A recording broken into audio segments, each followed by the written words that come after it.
In 1893, Tacoma's Old City Hall was completed, ushering more than 60 years of government service. This included 80,000 square feet of administrative offices, the Tacoma Public Library, attorneys, and even the city jail.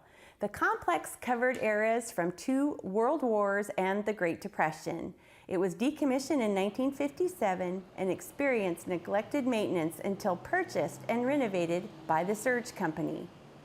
Most of us are only dreaming to be a part of something big.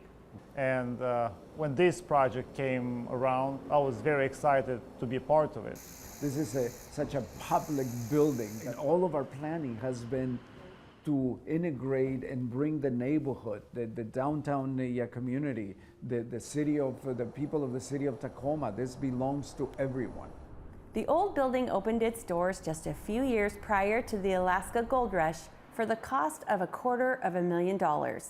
Now, with the renovations provided by Surge, the Old City Hall Tacoma is looking to open next year. Plans include businesses, office space, restaurants, and affordable housing. It's a bragging point, you know, you get to boast, oh, my office is located in the Old City Hall, or my residence is in Old City Hall, or you can have yourself a dining for business meeting at Old City Hall. So it's a signature landmark that we are honored to be a part of. Of course, we will continue to invest here in this city, in this town. This is our town, and this is where my kids grew up, and where we live, and definitely we want to make it better.